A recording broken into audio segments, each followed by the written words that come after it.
And welcome to One Uh, Stop Co-op Shop I without love Bairnt, that he's apparently. invisible. I love that he's invisible. Yes. You Yes. changed cameras, I guess it didn't follow. Let me fix that for you. I apologize.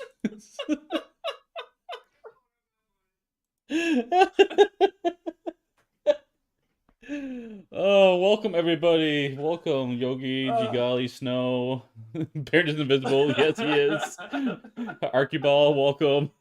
I will fix that while we get started here. Oh my god, this is incredible. I love it. I love Saturday mornings. It's never the same thing, I tell you. Never. Oh, this is great. Oh, well. Welcome. This is our co-op chat. This is our weekly live chat about various board game topics. And we are here to talk about hype in a sense. So we're be focusing on oh, I guess he's gone. He's really invisible now. I think he was like, well, whatever. Oh wait, I gotta go do something real quick. I'm back. Now he's back. Hi, everybody. It's good to see you all today. It's wonderful. Steve has figured out where I am. Hey, Stacy, welcome. I'm hyped just to see Bairnt join the stream. Nice, Mike. Nice. I'm hyped to see Steve work computers. Yeah. Don't not drink the boat. You guys are cracking me up in the chat. In his defense, I just loaded up a new camera and put it on in like 2 minutes. Yeah. 2 minutes before we started. So in his defense, I will let it go this time. This time. This time. Next time, you cut me out of the stream once. Oh boy. You didn't need me here. Could have just been nicer. So, what are we talking about today? Okay. So, yeah, different topics every week. At least we try to do that. And this one I want to talk about. I was listening to a different podcast, and they brought up this concept. And I'll dive into it. And I think it's going to talk about a little bit about the effects of hype in the board game community. And like why we see certain observations and why it feels the way it does. So, I'll start off with this query. Have you guys ever like been writing and you're like jotting or typing down a word? You write down a word and you kind of like pause because you look at the word and it suddenly feels unfamiliar to you. It could be like a word you wrote all the time, like a simplest word. Yes. Steve? Yes. I am learning disabled the English language. It happens to me pretty much every word I write down. I have no idea if I spelled it correctly. I sometimes don't even know if it's a word. Yeah. So this phenomenon is called semantic. Oh my gosh, semantic satiation. And so you said you're going to practice that word, Steve. I botched it completely. I was saying it all earlier fine, and then it got to the moment I botched it. Yes. So basically what it is like, it's interesting because as you write down the words, you write down the word and your brain like pulls from the memory banks and pulls all the meaning, the values, everything associated with that word, all your feelings about it. And then when you write down the word again or see it again, you'll go back to memory banks and pull stuff out. But maybe since you've already pulled that stuff out, you don't have a whole lot more to pull. And if you keep doing that, at some point, you kind of lose more things to pull out and associate with that word, and you have this lack of familiarity. At least that's the theory behind it, I guess. And so, why am I bringing this up? I'm bringing this up because this is tied to, there was a study done where they looked at the Billboard top music charts.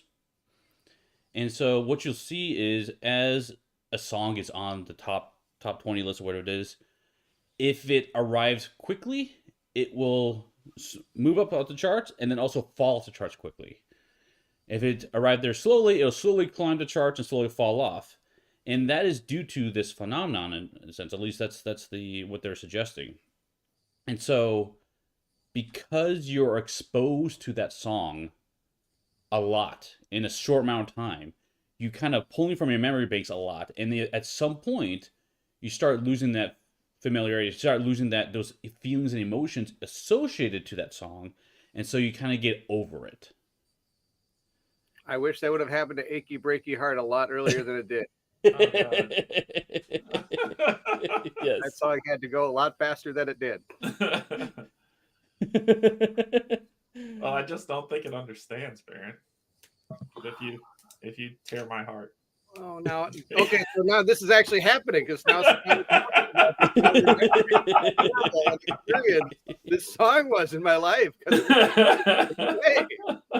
So obviously, like, how does it apply to board games, right? And I think the easiest correlation is, like the hype chart, right? Hotness. How often we see games fly up there, and the hotness list, and then they fall off very quickly. And it got me to thinking, like, is that because of this familiarity of it, and this effect we have when just writing down these words? You guys are repping all the words and everything, so. So yeah, that's what I'm getting at, and I'm wondering if this also ties into, well, hype can be a negative thing as well, right? Where if you are constantly exposed to something, right, and because you're pulling out your emotions, your feelings for that, at some point you're going to exhaust that, right, and no longer feel excited about the game, basically. And I think a lot of people use the word overhyped, right, in a sense. And I'm curious what you guys' thoughts about this. If you Well, guys... give me an example of a board game where this happened for you. For me specifically, overhyped. Yeah, yeah. I think yes. I'm trying to think of a good one. Well, unfortunately, this would be probably Mike's not gonna like to hear this, but Bullet is one of them. So Bullet is a really cool game where you're doing a lot of pattern recognition for these tokens that represent bullets falling down, and you need to achieve certain patterns to beat the boss, right? And I just kept hearing so much and so much and so much about this, so I was really excited to try it out. But by the time I actually sat down and tried it out, I felt like my expectations were set so high, I didn't have a whole lot more to pull from. So when I got down to it, it didn't really sit. It wasn't a bad experience. Okay. So games that got massive. Sorry, if I'm restating what you said. Games that got massive amount of hype and press, that when you try it out, it wasn't worth the hype. Well, a little bit of that, but a little bit of, like, you've been exposed to it so much that it doesn't have the same draw because you've been exposed to it so much, right? I agree with my wife. I'd like Bullet a lot more if we could win. Yeah, Bullet, exactly. We lost every time. Yeah, I'm G-Guy is a trying perfect example to here. He find. said, I've seen people who were really hyped for a game and lose interest before it arrives and sell it without opening it, which I think this is the phenomenon we're looking at. That's the Like Burn phenomenon. Cycle? Okay. Yeah. mean, But like I wasn't hyped for. Yeah, I wasn't hyped for Burn Cycle, but there was a lot of hype for Burn Cycle. Yeah. I'm trying to think how this. I mean, I believe this phenomenon 100%. I'm just trying to think on where it hit for me, because mine. Which one? Descent into the Dark Ages or into the. Like... I was excited, but I wasn't like overhyped. Well, we were super excited. We even got the whole thing painted. We were like pumped to play this thing. It was gonna be awesome. And then it just kind of, the rolling of one die, and then the app, then hitting a button, and all of a sudden, like 93 things computed on an app, and we're like, I don't know. Well, so I think, and Steve, correct me if I'm wrong here, because I'm still trying to align, right? So, we're not saying that when we hyped the game, when we got it and we played it, it didn't live up to the hype. We're saying we hyped the game, and then before we even get a chance to play it, it's just like meh. Like, which one of this is the phenomenon? Playing it, you can still maintain that hype because you're enjoying it, right? But it's more of the exposure of it. I think a really good example is Marvel games. There are a ton of Marvel games out there now. There weren't any at some point. And so there's a ton of Marvel talk. Well, people will get burned out at just hearing Marvel. Now Marvel is a negative connotation, regardless of the game. There came Marvel Legendary and Marvel United, and then when Marvel Champions, and then when Marvel Zombies was announced, while a lot of people were still hyped about it, a lot of people were also at the same time like, we're at burnout. MCU's burned us out. All these flood of games has burned us out. Yeah, we talked a little bit about that a while ago, like back when they actually announced Marvel Zombies. I think we talked about how many Marvel games there are and is there too many and things of that nature. Okay, so it's a saturation fatigue. Exactly. Okay. Yeah, I'm trying to think if one has hit for me. Mine has usually been I've been crazy hype about a game. I'm like, yes, this is gonna be awesome. And then when I play it, I'm still hype, and then when I keep playing it, I notice the flaws in the core and I don't like it anymore. Yeah, there isn't really a game that I get that I don't play. I like really want. I give every game I get a complete shot. Like I really give it a shot. I'm like, okay, I'm gonna read these rules. I'm gonna play it.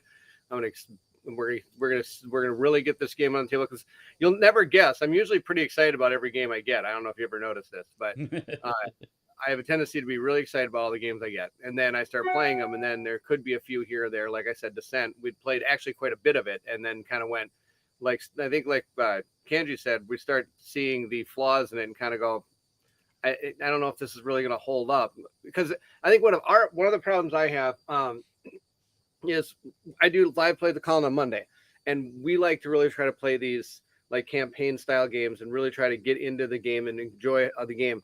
And the problem is our time is limited in how much time we get to actually play the game. Yeah. And so we have a hard time finding the games that can pull the other games off the table. Does that make sense? Yes. Yeah. No, I agree with you on that. Yes. So we get a new game, we're super hyped for it, and then we put it on the table and we're excited. We start playing it. We're excited about this game, but did it get us excited enough to pull the other one off? You know what I mean? And that's where the problem for us comes in. And I don't know if that's where, I don't think this is where Steve is going at all. And I've totally changed the whole topic here. No, but I mean, that's normal for us. Keep going. Yeah. So we just declared, the last time we played that we're just going to play Oathsworn. We're going to go through it because every time we try to bring every time we bring a game to the table and we pull it off, people kind of go like, hey, you're going to play that one again. And we're like, that's not really, we don't want to do that because it's not when we're not putting a game on the table. It's not because we didn't like it. It's not because they're not hyped for it. It's the time. It's because our time commitment for these games, we just didn't have it. Does that make sense? But then I don't want to play it outside on the channel because I know Colin wants to play it with me eventually. So then I get this like big, it's just like whole chaotic like orb of like Destiny or something. Okay, probably not Destiny. But so like now I've got like a pack of like 4 games that I really, really want to play on the channel. But Colin's going, I want to play these games with you. And I'm like, I want to play these games with you too. We can do it on Mondays. It'll be awesome. Like Aeon Trespass Odyssey. It's not that I'm not hyped for this game. This game made my top 3 last year. It's just not on the table because I know Colin wants to play it and he wants to play it with me. So who knows what's coming because we have to get through Oathsworn, which is we've already decided to do. This is going to be a thing. And we're on mission 15 now. So we're getting close.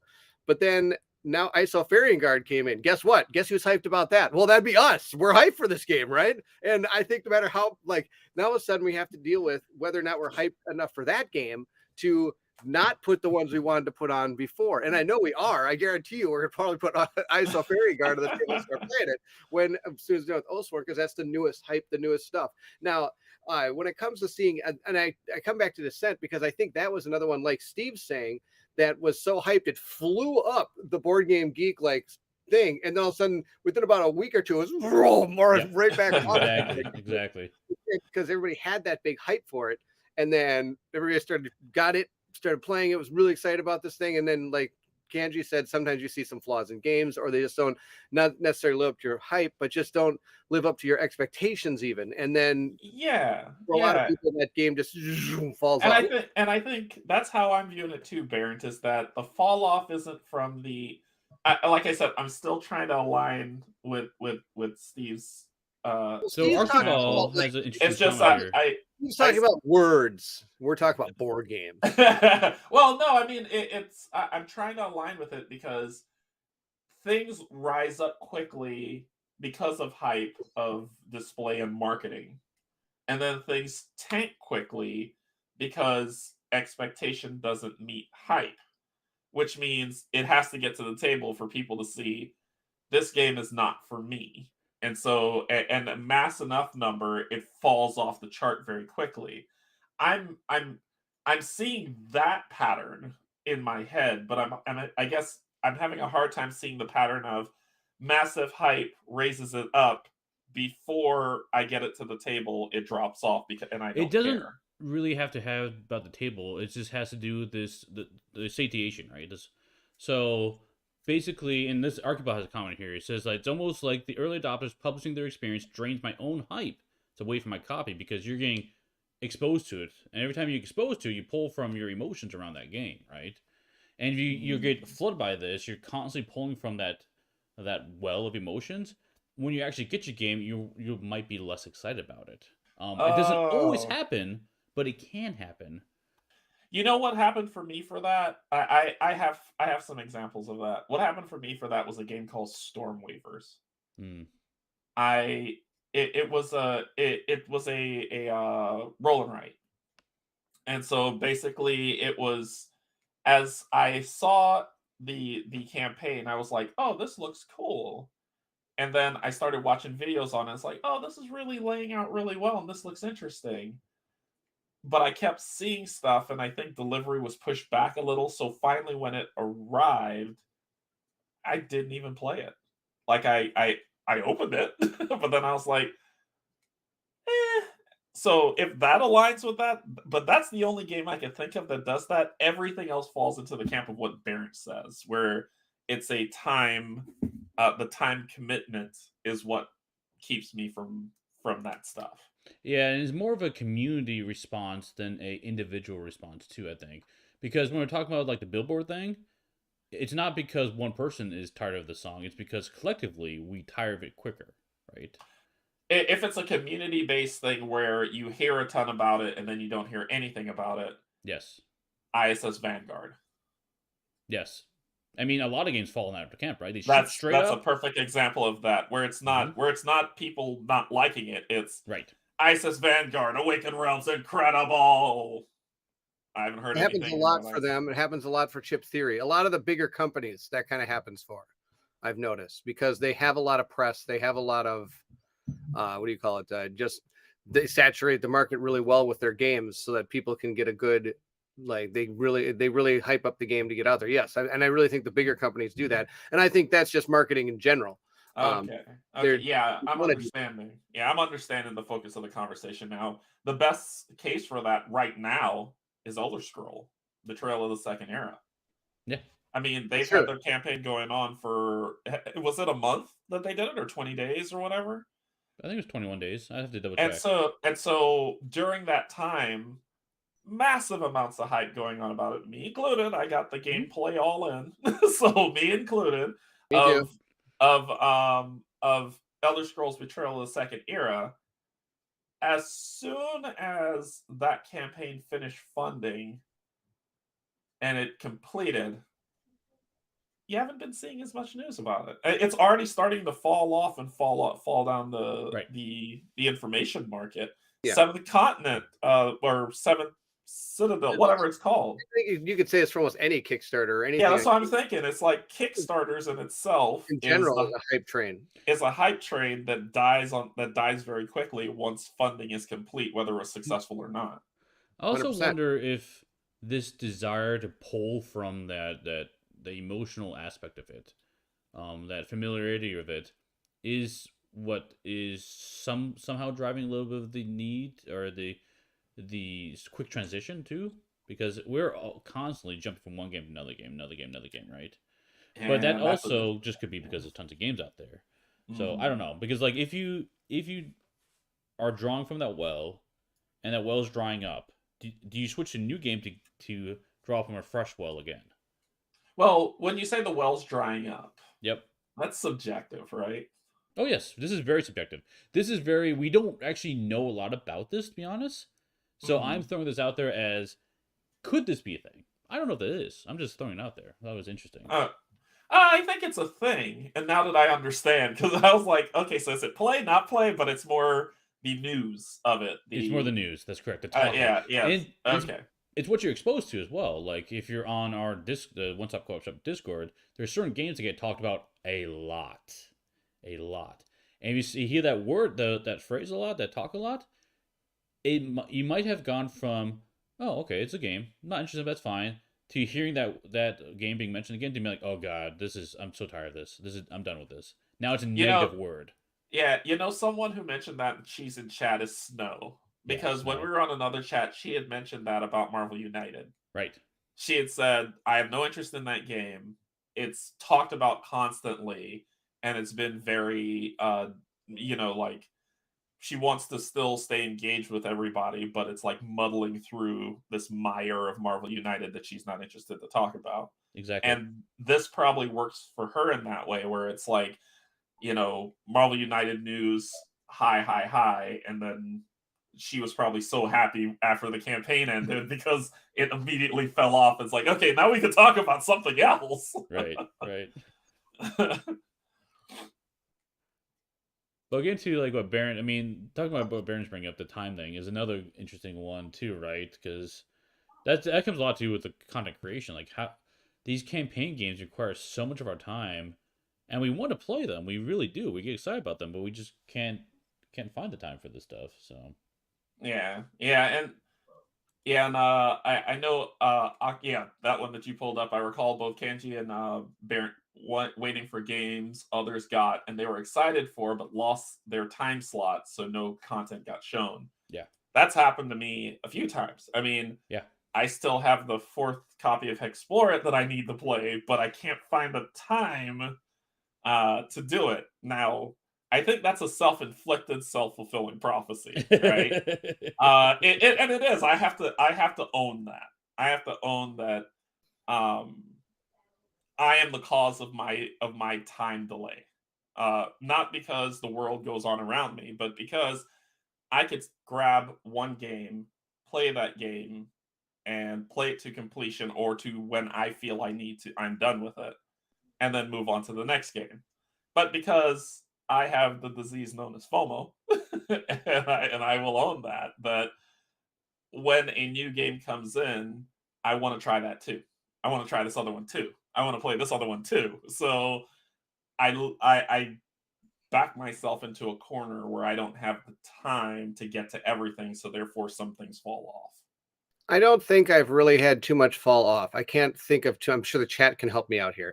But when I do get a new game, I usually get at least the first or second playthrough of it out. I don't think there's been too many games that I've received that I've unboxed went, I'm super excited for this game, and it never comes out.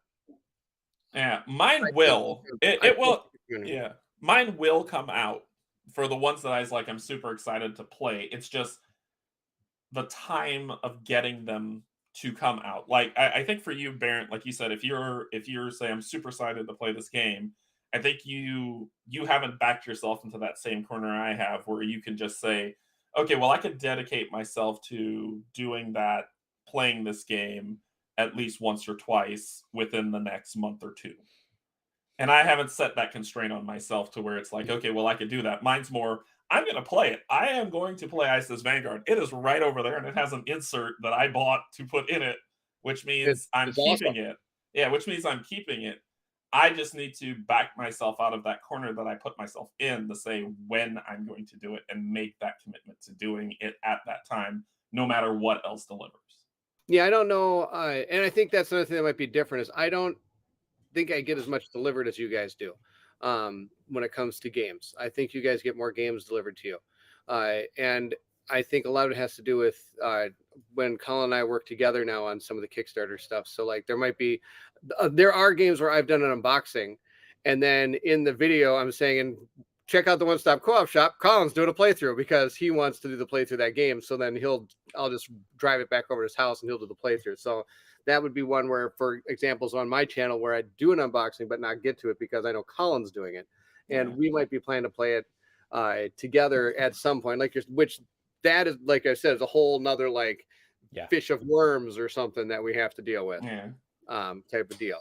And I just realized I just told my camera to now follow my face, which is pretty. Because there's certain hand motions with this new camera you do, and all of a sudden it does stuff, and I'm like, oh good, now it's gonna follow my face wherever I go. Can't talk with your hands. Can't talk with your hands. So I don't know. I got sidetracked 100% there. Anyway, we go. Wow, this is amazing. It's kind of following me. Watch this. We go zoom.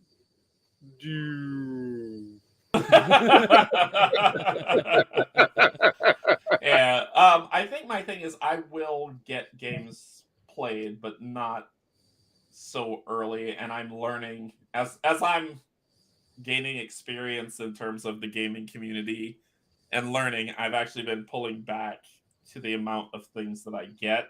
Yeah. Trust me, from what y'all see, it's been a lot worse than that. So now I'm pulling back from that. So you can't see on my shoulder over here, but I have Isofarian Guard open as I've been reading the rule book and going through it. So yes, this was my hype game for this year, my most anticipated. So it's going to see some screen time. Yeah, and there's also games that I might do an unboxing of and be excited for, but I don't do them, and that's just because I have a plan with it. Like, for example, I think I unboxed Frosthaven. I'm never going to bring it to the channel. One, because every human on the planet brought Frosthaven to the channel, and two, I've got a group that wants to play it, and so I don't want to spoil games that, and that's another reason why some of those bigger campaign games, I might have only done the first 1 or 2 scenarios in it or something and stop because, again, somebody wants to play with it, maybe my wife or Colin or something, and I'm not a person that likes to know what happens. Now, I know there's people out there, it's like, totally fine, I can replay this game 100% and I'll have just as much fun. But yes, I do. I have a plan. and somebody also said that I apparently have, and I am the master of big game unboxings. Yes, this is true. Those are the type I do. So I don't know. So I don't know if that answers any questions or anything that has to do with anything. But so I think that's so. Like, for example, I had 7. One of the first games I ever did on my channel was 7th Continent, and the only reason I did it is my gaming group said, "Nope, not interested." I'm loving your paint set. No, that's responding to a comment in the chat. Oh, okay. That's fantastic. So anyway, so that was like my first big game I did because my gaming group finally said I don't want to do that game, and I'm like, well, I'm going to play it then. I'm going to play it all the way through, and so I did play 7th Continent all the way through, which was pretty awesome. And then I just decided, you know what? Any of the other games they have that they don't want to play, I'm just going to play them. And then I just started getting more games. I think your comment earlier, Bairnt, is one that does happen quite a bit in the fact that if someone else on the channel or in our small circle here is covering a game, I will be less likely to seek it out and cover it myself. That's true. Because, like, well, they're already doing it. I don't need to, right? And that could be good or bad. Like, I think Marvel Champions is a very prime example for me because I enjoy that game. But I basically never play it because Peter does a great job covering that one. And in my time to play games, I don't have a whole lot of time because I'm doing a lot of my game playing time is spent with content creation type stuff behind the scenes, right? There's a lot of stuff that goes on behind the scenes, a lot of prep work. So I don't get it doesn't have a high priority to get to the table, and then other stuff that will see the channel gets higher priority, so it kind of always gets pushed off. Yeah, for me, mine is a little bit different situations than both of yours, right? Y'all have either a group or a significant other that plays games, so you have someone. When you are when you're a solo gamer, for me, you know what got me playing a lot of games? Streaming. It really did. Yeah. I played Glue and Kill Forth on off stream. That's getting covered. But Nemesis, right? That sat in shrink wrap for a very long time until I started streaming and then I played it. Like it's a different feeling. And I think I don't get that. I don't get that feeling playing solo by myself sitting at my dinner table. I'll do it reading a rule book, but once I learn the rule book, it's to the stream. And this is why I think, Steve, you said once, you're like, I would stream every day if I could. I would, because when I stream, I have friends at the table, and that actually makes playing the game a lot more tenable for me. Yeah, 100%. So that's why I do it often, and I want to do it often. Or whenever we game in Palooza, I'm like, yeah, Steve's there, so I'm like, wherever you want to play, on stream, off stream, wherever, I'll play. It's because I get that thing that y'all have that I don't have here. Well, right? Canje, I used to have this thing called a gaming group. Then, sadly, I did one of the worst things you possibly could do. I introduced them to Dungeons and Dragons, and now they don't ever want to do anything else.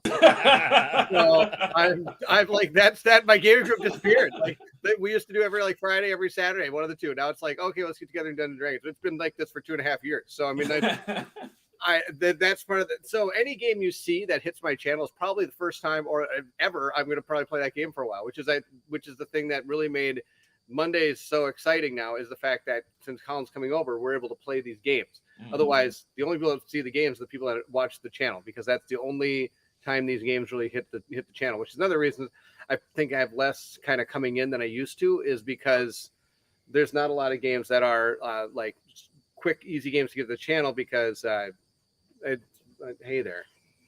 I haven't seen my family in 24 hours. So I had a long day at work yesterday. We were in the operating room until 10:30 p.m. last night, and we got there at 6:30. So it was a fun day. But anyway, so you might see some people coming in for hugs. But anyway, that's the deal. I don't know what I was talking about. But yeah, I don't have a gaming group anymore. They all died. They all went to Dragons.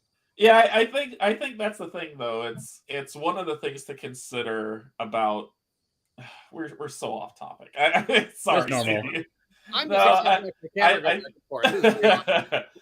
I need to get that camera. So it's one of the things to consider when we talk about, playing a game or having that saturation, because I don't think it's a black and white thing, right? I think there's a lot of gray area in there.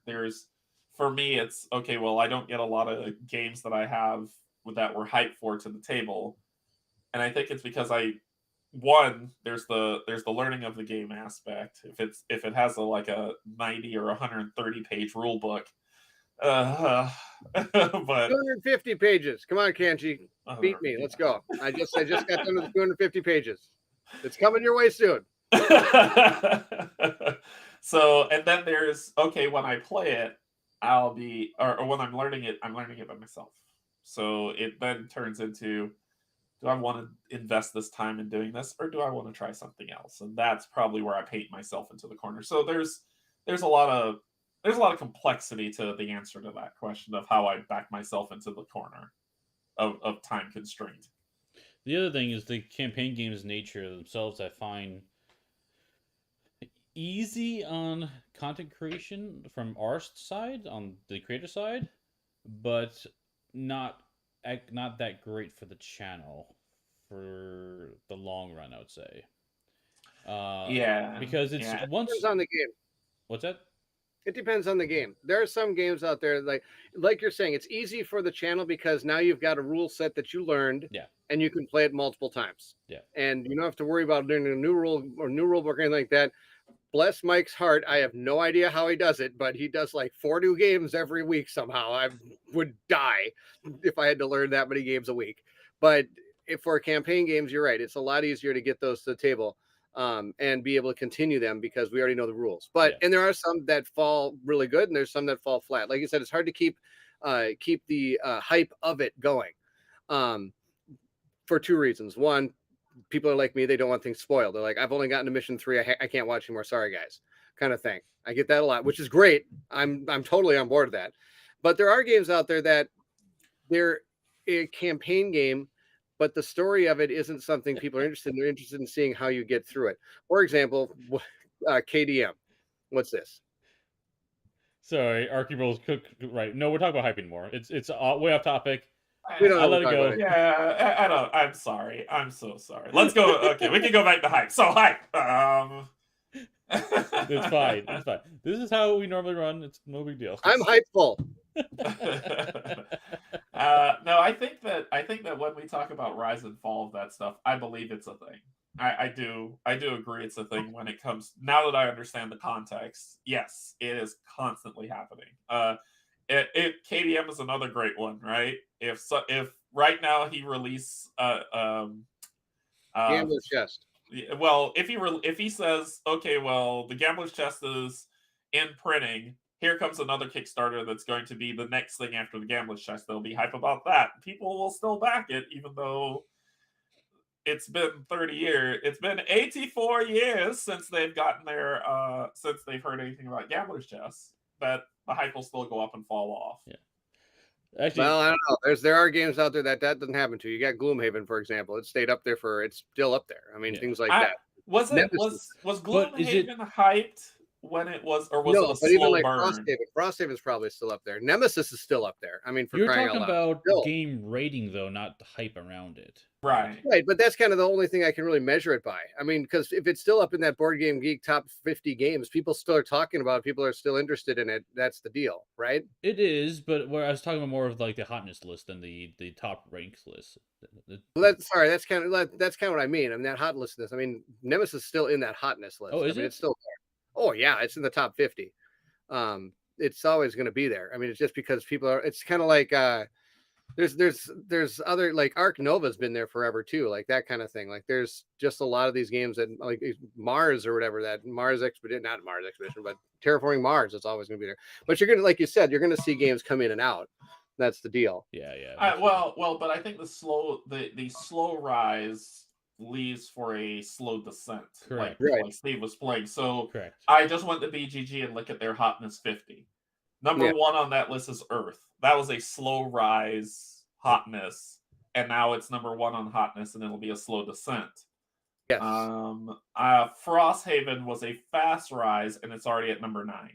So it's starting to move its way down. Yeah. Remember, it went all the way to 1. Now it's going down. Ark Nova, when that came out, that went up to, I think about, from what I'm seeing, it went up to about a 2. Now it's at a 10.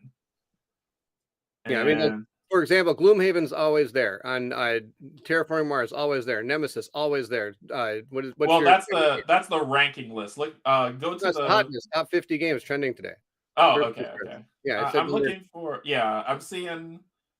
Spirit Island, always there. Spirit Island's always there. Arkham Horror is always there. I mean, they're never going to leave, and that's just because people, no matter how many times they play it, are still excited to talk about it and play it, and really excited for the games, and that's great. And these are the games that are going to be there forever, and it's just because of people not ever losing interest. Now, of course, like you're saying, there's going to be a lot that are going to hit and then go away. I'm seeing Heat, Pedal to the Metal. I don't think that's going to be there in a while, because it's a fun game and everything, but I don't know if it's going to have the staying power to stay in these top 50. And like you're talking about that Elder Scrolls, the 13, once the campaign's done, I'm sure that's going to fall off, but I'm sure it'll come right back up when the hotness hits it again and that hype starts coming out when the game is releasing it of nature. Yeah. And that's just the nature of the beast. I mean, but you do have like your staples, like Scythe has always been there. I mean, it's just because those are kind of your bigger titles that people are really always interested in talking about and enjoying playing, and always seem to have a good time with groups playing it. You know what I mean? So it's just shows the staying power of certain games and the how good that game. It's live up to the hype, is what you're saying. Like they lived up to it when it happened. Where you got the ones that are going to come in and fall off, like you're saying, and those probably didn't. Like, I mean, I didn't see Bard Song anywhere up there. Yeah, G guys got a good point here. So many of those games that are always there are lifestyle games, which definitely true. So yeah, yes, Jan, Spirit Island forever. Yes. So good. Yeah, the ones that I see that are at the top are like top 5. Those things look to be very recent. Heat recent. Yeah. And that's because like the game just delivered, it's just shipped, people are just learning it, just playing it, really excited to talk about it. Like you're saying, the hype is there. And then as people play it more, then you have to decide, and then the community as a group is going to decide to keep it up there as a lifestyle game, like they're saying, or is it going to fall by the wayside and just be one you might pick out and play every once in a while? Or are we moving on to the next one? You know what I mean? Yep. Holy cow, Gloomhaven's been dethroned. Yes. Dethroned? Yes, it's no longer Gloomhaven's no longer, it's number 3. Wow.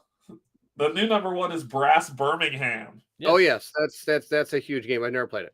And number 2 is Pandemic Legacy Season 1 , which that game has had staying power beyond. It's got staying power. That is just game is out of control. I have finally played that game all the way through, and I can totally understand why it's still there. Fun game, just hard to recover. I don't know. Do we stay on topic at all? Do we go back to the topic? Or we're on topic. Oh, no, we're not on topic anymore. Dang it. Hey, talk about hotness. It's okay. I thought we did good. We talked about hotness. We didn't do good? Yeah, we did good. What are Oh, your Emil has thoughts? an interesting question. What are your thoughts on fabricated hype, marketing tricks and such? Yes, because this is getting back to your previous comment that was mentioned, asking about like hype means different things for different people. So one of the reasons the word hype so far in this has been more of that exposure element. But Emil's asking here specifically about fabricated hype. Go ahead. You look like you got something to say, Derek. No. Go ahead. Go ahead. I'm. That was me inhaling. Oh, okay. Well, I'm ready to go. It's like rising from the dead. I have bad allergies, and I can barely breathe. So you caught me on an inhale. Paul. The hype train is now not only derailed, but you three have set it on fire and are now roasting marshmallows. Yes, That's right. That's right. Fabricated hype. There definitely is. I think a lot of the bigger companies get that and do that. And all the companies I'm going to mention right now, fantastic companies. Not like I'm against these companies. I think Fantasy Flight does a pretty good job of that. They really have a good job of marketing and showing the new products and being like, hey, this is going to be the next thing and stuff like that. And they do a great job of, and then the hype happens. And then maybe I'm really hurt by Descent and how I was really hoping that and had the hype for it. And they really brought it up as this like amazing experience. And then just didn't turn out to be. Mike mentions one here. Fabricated hype is the bane of the industry. Says best game yet? Question mark from the same creators is just annoying, and I think this is getting to more clickbaity, right? Something that Derek and I talk about a lot. Oh my god, clickbait can be its own topic. It can be. It drives me nuts when I don't mind people clickbaiting. When you don't own that you're a clickbaiter, that's when I get annoyed with you. Where it's like, just admit to it. I will respect you more if you say, I do this because I'm trying to get paid. Like, I will respect you more if you say that instead of just kind of saying, well, it's not my fault if you click on it. That's your problem. No ownership. Oh, anyway. Yeah. It's better than Gloomhaven. Exactly. Snow. Oh, and you don't do it with an exclamation point. You do it. This is called there is a theory of this, but this is called it's when you put a question mark on it. It's when you avoid any accountability because you could just say I'm asking a question, therefore it's not slander or libel. Right, like Canje, great content? Question mark. No, the answer to that is no. Exactly. Yeah, the answer to that is no. Fresh off the presses. Yeah, so but if you say something terrible in the form, and we see this in the political realm, but it also happens in board gaming, where if you say something but you phrase it in the form of a question, it's not libel or slander. It is you asking a question. Does Steve hate Spirit Island? You know, so Steve could say, "What? Where did you hear that?" Hey, I'm just asking a question. You can't hold me liable for that. It's called plausible deniability. Yes. That's true. Yeah, and we see that in the space. We see that it immediately know that you're looking at clickbait if you see something like that and there's a question mark on it, like some stupid statement to try to capture your attention, and it has a question on it. So I should put a question mark in all my stuff, right? What? I could put like I could put the title of the game I'm playing, playthrough question mark.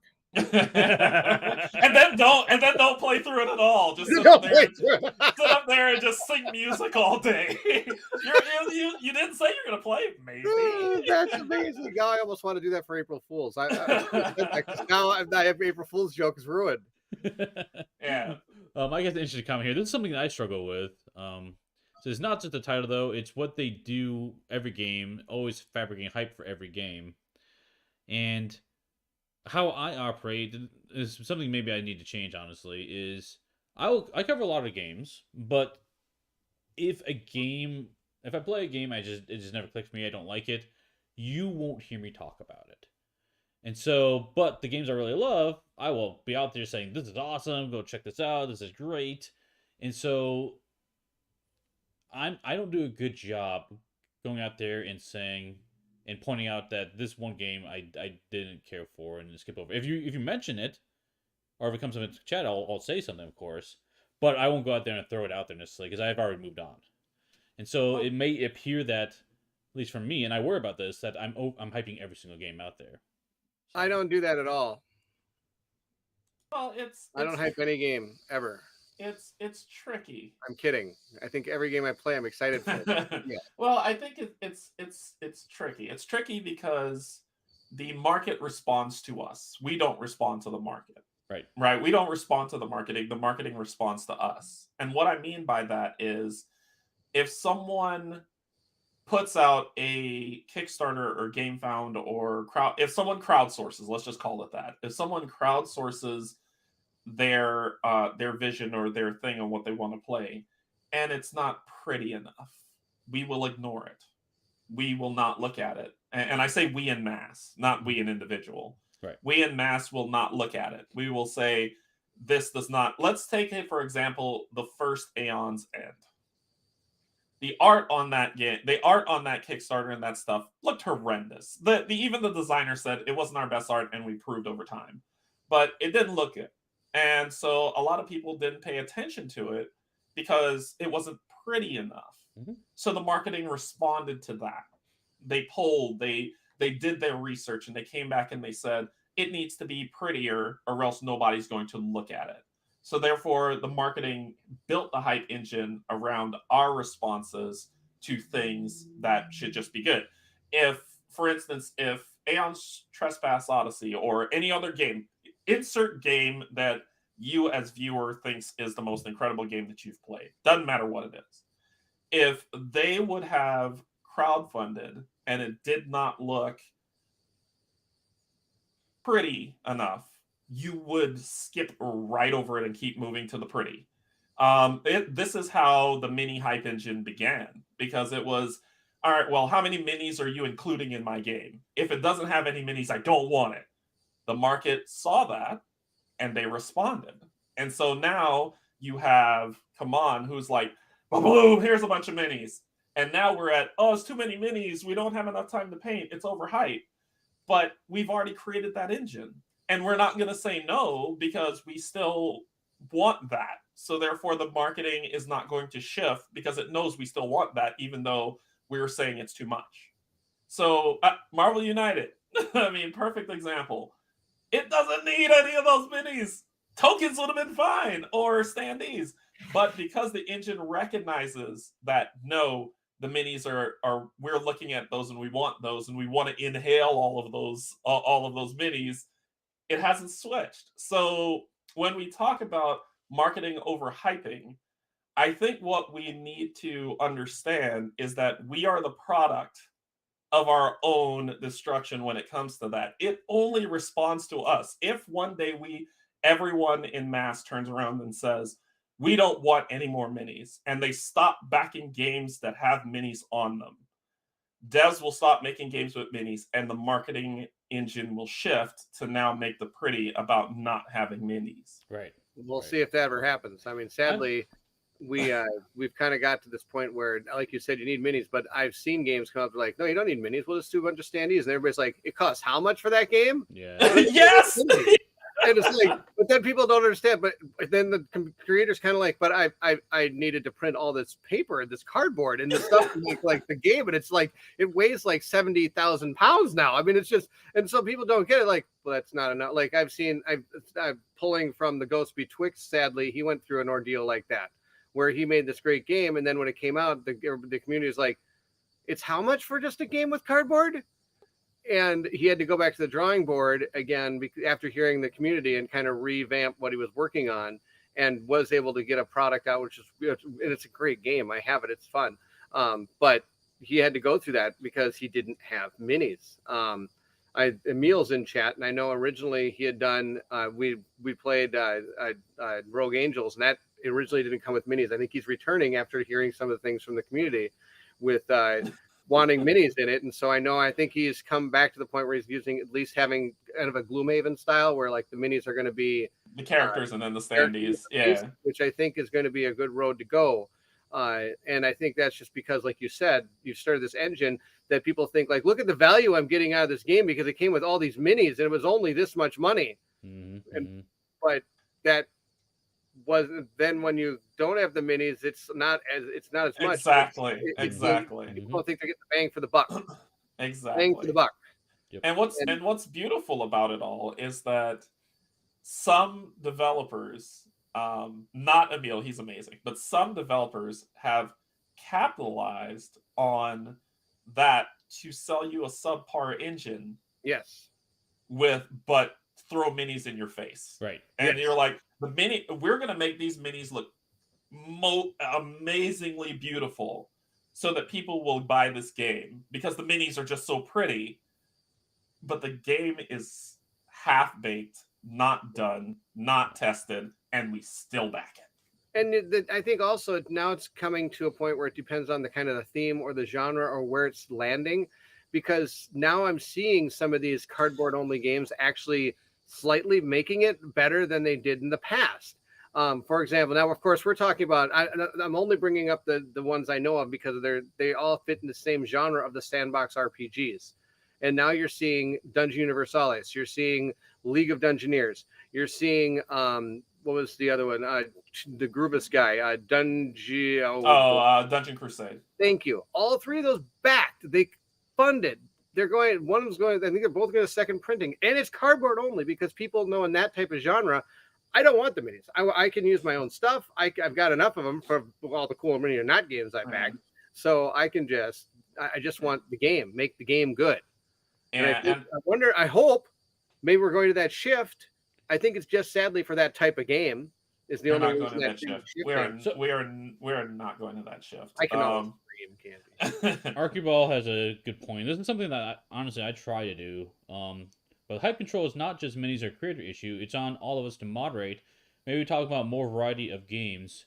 And I am one that if it's a small maybe just a husband-wife team or just a small indie publisher that's trying to do a one-off game, and there's an easy way for me to try it out and demonstrate it, I'll do it, right?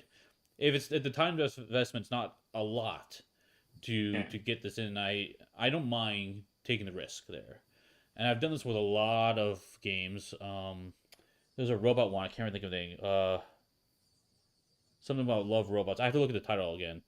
But did horrible for the channel. But I don't mind giving coverage to this type of stuff. It's I'd rather have the variety out there and trying to support other people. Like it's gonna be someone's gonna like that game. Yeah. But you have to be okay with knowing, at least from our perspective, knowing that the metrics aren't gonna be there. Is your purpose for doing content creation to drive those metrics and grow it? Or is it to demonstrate games? And for me, it's the latter. That is a major part of it, is that if you're doing it as a living, you're not going to cover those games because people, and once again, like I said, when we talk about marketing is overhyped and marketing is doing all this stuff, I think we need to do some reflection and understand that marketing just responds to you. Like you in mass as the community, what you're doing. If that content creator who's doing this for a living and this is how they make their money and eat and gain food and shelter every day, they're going to always gravitate towards the big stuff. Mm-hmm. And they're always going to gravitate towards the stuff that will pop, that you will get, and people will go to that. If you are someone who's in it for the fun of it, the three of us are, I can attest to that solely, the three of us are, then you will cover stuff that is big, small, medium, it doesn't matter. Mm-hmm. And will we get the big views because we're not covering Awakened Realms or Come On or anything like that? Probably not, but that's not why we're here. And we don't care. Mm-hmm. Except for Marvel United. I was really salty about that, but we don't care. I think it's just more, you have to find out what type of personality that you like from a content creator, and if you agree with that content creator, they align more with how you like your board gaming, then you can influence what they show by asking them to play the things that you're interested in seeing. If you want variety, they will give you variety because that's what you demand. Yeah. It's just like with marketing. It's all marketing. All of it, and all of it is driven by you. Yeah. I think the One Stop Co Shop does a great job of that, being able to provide variety just because they have the different creators in the group. That's Yeah. big Well, thing they they bring home. do. They do, and they're not doing it for livelihood, right? They're Exactly. doing it as a passion thing. So therefore, Mhm. I think is and I don't know. I haven't run the metrics, but and I'll ask both of you: is One Stop the biggest driver of that type of thing that is doing it for fun, or is there others out there that are larger? I don't know. I wouldn't know the answer to that. I'm I sorry. think there are others that are larger because Ant Games, because they went back to the original name, I believe. I think they are Yeah, yeah. larger still, dude. And they're doing it for fun too, or are they doing it for profit? I think it's for fun too. I have to double check, but they Okay. have their hooks and other stuff that drive a little profit for them too. I Yeah, believe. yeah, I'm not positive on that. yeah. And my whole point of it is just I was just saying, like, I think One Stop does well because and you hear it on their chat a lot where they say, we didn't get paid for this game, we're doing Yeah. this, or Yeah. we were sent a review copy, or we didn't get paid for this game because Yep. we purchased this with our own money. Yep. And because y'all have a variety of different people doing content, then someone like someone, right? It's not just, hey, there's this one nerdy guy with a blue sweater that he wears all the time. Or I'll tell you right now, and a silly laugh. If I wasn't part of that group, League of Dungeoneers would have never hit One Stop Co-op Shop, guaranteed. Yeah. Colin would have never sat through a 250-page rule book. Mike would have. But I mean, I don't want to use the word diversity. The amount of people that y'all have in there leads itself to different variances because you all have different likes. So therefore, there's different stuff showing on the channel. I will say that Archibald made the comment, like, you can thumb up those videos of varied content, and honestly, I don't know about you guys, but I do watch the metrics. I do watch for thumbs and see, like, oh, this game got a lot of thumbs. Maybe we should do more for it, right? But more meaningful is just come on, ask me. I think Jan posted a game recently, Jirakus, which I didn't really hear about, and like, this looks really cool. I haven't heard anybody doing this. This is their first game. I reach out to them. Let's see if we can get some coverage, right? So like, just communicating with the people you enjoy watching and telling them what you want to see. Hopefully they respond to it. So yeah. And so it all, like, I just want everybody to understand, whoever is watching this or whoever will watch it later, when it comes to marketing, don't get mad at marketing. All they're doing is listening to you. That's all they're doing, and they're saying, how can I make you buy stuff? Okay, you want more minis. You want more minis. You don't care about gameplay. You want more minis. So we need to market this thing. And even I've watched so many content creators do reviews where they scroll through, like, and they're like, oh, this site's awful. This thing is nothing to look at. And they skip past it, or they comment that it doesn't look the way that they think it should look. And therefore, a lot of people who like that content creator will say, oh, they're right, skip over it. Right. Instead of looking at it and seeing if the mechanics is something that you might actually like. Yeah. For sure. Cool. Well, I think we stayed on topic really well there. I'm sorry. I'm so Steve, sorry. I just don't think I knew what the topic was. I think I was terrible. I tried to put a title of topics each week. Just give up. I'm so sorry. I was like, I think I got it. No, you're not on topic. Really? And that was me too. I was like, okay, I'm so confused because it's like I hype, played it, hated it, or I hype, got it, didn't play it, hated it, and so I guess I was trying, but I understand where you were going with it at the end. I'm so sorry I went off topic. It's totally fine. It's normal for us, so. But don't let me talk about a topic I don't know. This is the live chat where we just have fun covering different topics, and we try to respond to what you guys do in chat too. So if you guys drive it different ways, we'll follow that way as well. So, okay, let's do a quick recap on what's coming up for the week for each of us, and then we'll end it. So, Derek, what you got? I have to do a lot of D&D world building, Yes. So I'll be doing that. I will be reading the rule book for Isofarian Guard because Yes. I've thrown everything else off the table and we'll be playing that.